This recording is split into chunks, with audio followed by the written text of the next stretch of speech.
Hey, how's it going guys? It's Nate here. And upon its initial release well over half a decade ago, vanilla Skyrim was already a behemoth of a game. But over the following year, through a variety of DLCs and add-ons, the folks at Bethesda Game Studios continue to make The Elder Scrolls V even bigger.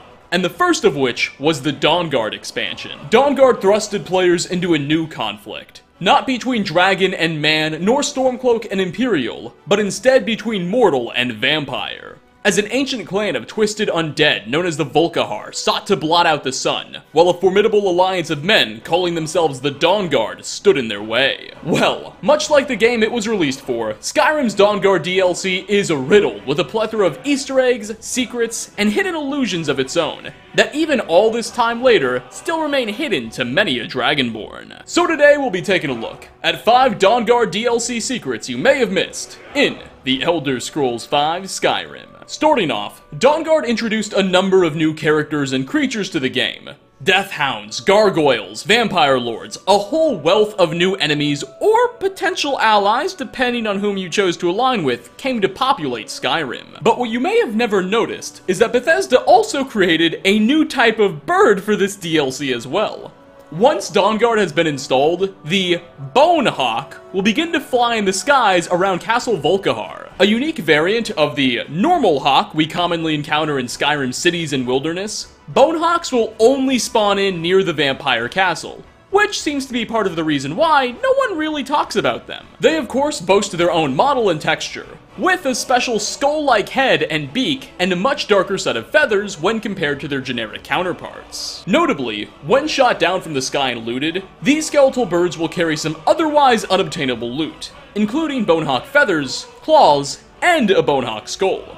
While at first it may seem as though these items don't have much value, they can be used to craft bonehawk amulets and rings at the appropriate crafting stations. That said, the rings and necklaces themselves don't really do anything other than look cool, as they have no inherent enchantments nor armor ratings, though the amulets and rings can be sold for 100 and 75 gold respectively. So that's something, I suppose. But next time you pay a visit to Lord Harkon's home, it's worth looking to the skies and appreciating these winged undead. Next on our list, Dawnguard didn't just establish 2 new joinable factions, but it also created a variety of new locations as well. Arguably the coolest of which is the Soul Cairn, the plane of oblivion where those who are unlucky enough to have gotten soul-trapped are doomed to spend all of eternity. As you can probably tell, it's not the most luxurious of places. One of the more cooler and hidden bosses the player can encounter in this gloomy hell is a character called the Reaper, and his existence is a bit of an Easter egg in and of itself, as his existence isn't a part of some quest or series of objectives, but is instead attached to a world interaction that can be triggered should the player perform a complex series of actions, which involve the Dragonborn collecting 3 Reaper gem fragments, items that can be found scattered across the cairn, and bringing all of them to the Reaper's Lair, a small building that can be found on the southeastern edge of the plains. Once the gem fragments have been brought to the lair, the Reaper, as well as a small entourage of bonemen, will be summoned for you to face off against. The Reaper's appearance is especially terrifying. A gigantic skeleton wearing an executioner's outfit and wielding a battle axe. Certainly something to behold. And this is no easy battle either, as the Reaper has a base health of 220, but scales with the player's level up to 100. Making this quite the opponent. Well, what you may not have known is that this Reaper actually seems to be based on another video game character,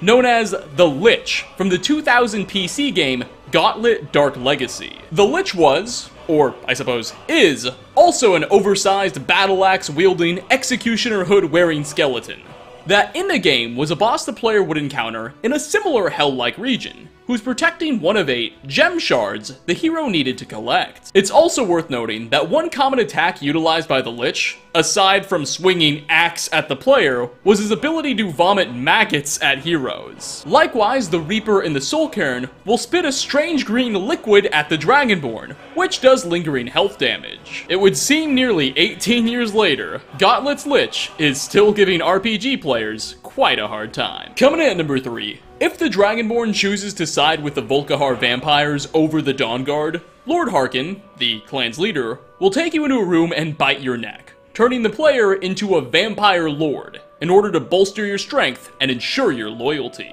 Well, as you're probably aware, vampirism was already a feature in vanilla Skyrim, albeit much less fleshed out. If the player took enough magicka damage from a vampire in the base game, you would contract a disease called sanguine vampiris, which, if left untreated for a few days, would progress into full-on vampirism, and you yourself would become a bloodsucker. The only way to cure such a condition at this point would be to meet with Morthal's mysterious Redguard conjurer, Phalion, whom in exchange for a filled black soul gem, could conduct a ritual to turn the player back into a mortal. But what does all this have to do with the Dawnguard DLC?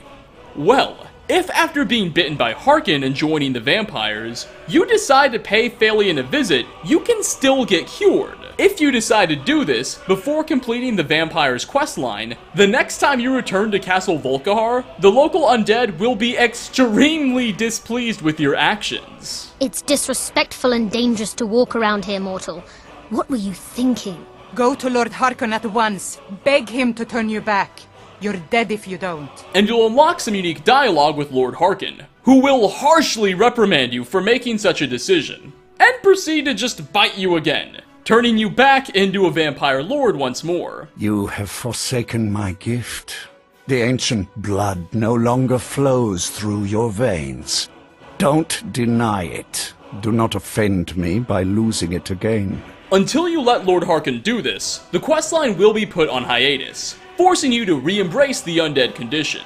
Though after the questline has been completed, you can be cured with no consequences. But until that day comes, mortality will have to wait. For 4th spot, the DLC's penultimate quest, Touching the Sky, sends you to acquire an ancient artifact called Ariel's Bow in the Forgotten Vale. According to legend, the weapon has a direct connection to the sun, and Lord Harkon believes he can use it to permanently blot out the star. Your objective will be to recover the bow before he can, which you obviously succeed in doing. Once the weapon is in your possession, you can have Serena, Harkon's daughter, craft a unique type of ammunition called blood-cursed elven arrows for you to use. When a blood-cursed arrow is shot at the sun from Ariel's bow, it will indeed result in a temporary eclipse, lasting for the remainder of the in-game day. While this eclipse is active, vampires will suffer from none of the debuffs they typically do when in the presence of the sun. You can see why Harkon wanted something like this so badly. But aside from looking absolutely incredible and being of particular advantage to our orange-eyed friends, eclipses also make some changes to the world you may not have been previously aware of. During the time the sun is darkened, both gargoyles and deathhounds will have a slight chance to spawn in the wild, and the rate of which vampires attack settlements will be dramatically increased. Furthermore, the dialogue of NPCs will be altered to comment on the spooky change of scenery. Take a listen. Dragons weren't enough. Now we've lost the sun too? The sun's gone dark. What could be happening now? Interestingly, NPCs that are secretly vampires, such as Hurt at Half Moon Mill and Sabile Stentor in Solitude's Court, will have unique dialogue of their own, and they, well, they're pretty satisfied. The tyranny of the sun is over. It's our time now. Now before we wrap up, as is becoming quite frequent in these videos, I would like to highlight an honorable mention. On Fort Dawnguard's outlying towers, a number of sleeping cots and hay bales can be found. No doubt where many of fighters have come to get a good night's sleep. Imagine laying on one of these mats and looking into the stars after a long day of vampire hunting and murdering to death. Well, nearby one bedroll, the Dragonborn can find an interesting sight, as there will lie a copy of the book The Lusty Argonian Maid, basically Skyrim's 50 Shades of whatever it is now, and not too far away from that will be a Dawnguard helmet and pair of gloves lying on a crate. There's not too much more to add. I'll just leave you to make of this suggestive scene whatever you will. And finally, last on our list, Skjoleng and Bronn are two husky dogs belonging to the Dawnguard that reside in their pen at Fort Dawnguard. If the player chooses to align with the faction, either of these adorable four-legged friends can be recruited as a follower. But those names, Skjoleng and Bronn, are actually a reference to a pretty popular tale in Irish folklore of a character called Finn MacCool. Yes, that was his name, Finn MacCool. I know, it's amazing. According to the legend, Finn MacCool was an ancient Irish warrior and king of a tribe called the Fianna, and he had two hounds named, you guessed it, Skjoleng and Bronn. Now, some variants of the tale suggest that Skioling and Braun were actually the puppies of Finn's sister, or aunt, again depending on who you ask, who was turned into a dog by a wizard. Other spins on the legend even suggest the two were at one point people themselves who were later turned into dogs. Whatever the case, next time you're out and about slaying vampires with these huskies, do keep in mind that they may be no ordinary canines. But on that note, we are going to wrap up. 5 Dawnguard DLC secrets you may have missed in The Elder Scrolls V Skyrim.